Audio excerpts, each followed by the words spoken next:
Mga kapaglaom, maayong buntag kaninyong tanan og Happy New Year. Niya na usab kita sa pag-ung tuig. Ang uban kanato adunay mga New Year's resolution. Hinaot unta nga ang atong mabarugan kung unsa man ang atong resolution pinaagi sa tabang sa Ginoo. Bago na usab ang atong morning devotional, ginuuluhan kini og Jesus wins o sa Bisaya pa na nagmadaogon si Jesus. O karong Enero 1, ang atong hilisgutan giuluhan og ang iyang kadaogan.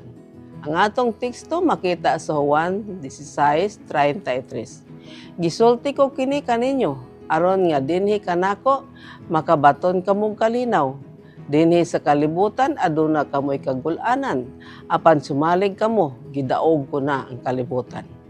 Kapaglaom, si Elizabeth Talbot ang nagsulat niining devotional na gaingon.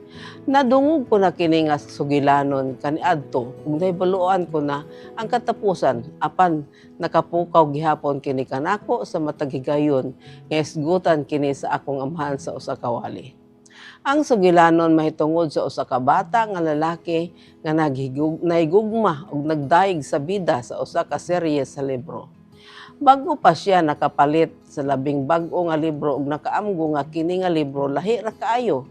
Dili sama sa miagi nga mga libro. Niini nga higayon ang iyang bida gibunalan ug daw napildi. Dili pa kaayo halayo sa libro ang bata dili na makaantos ug nga nagpugong sa iyang gininhawa.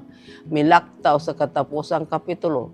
Uban sa nagkurog nga mga kamot, iyang gikuptan ang katapusang panid o gibasa ang katapusang talata o paragraph sa English.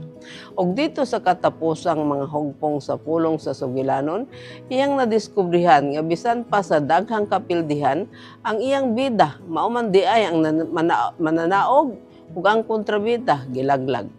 Karon nga nahibaluan na niya ang katapusan, siya malinawon ug mibalik sa dapit diin siya mihunong ug nagpadayon sa pagbasa sa libro.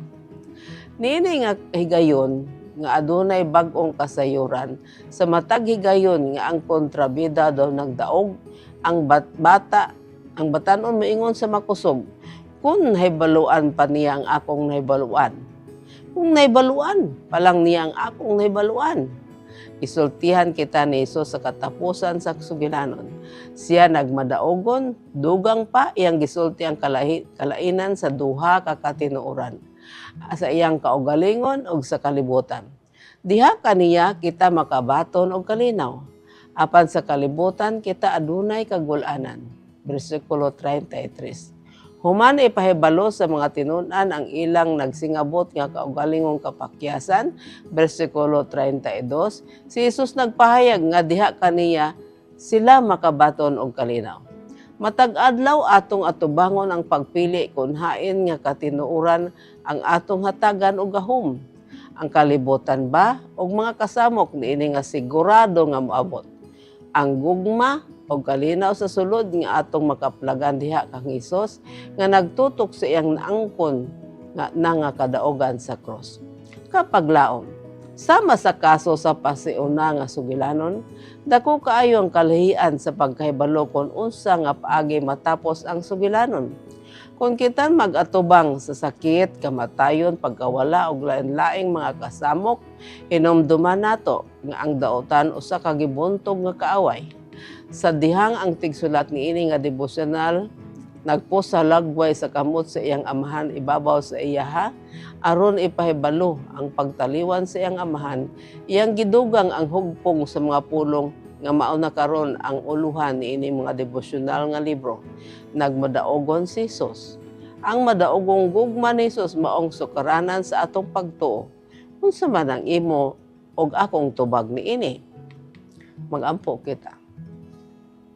Diyos ug may gugmaon namo nga man sa langit, salamat sa kadaugan ni Kristo sa krus sa Kalbaryo nga tungod niini nakabaton kami kalinaw ug pagkalaom nga sa ulahing mga adlaw kami usab magmadaogon sa among pakigbisog tali sa sala.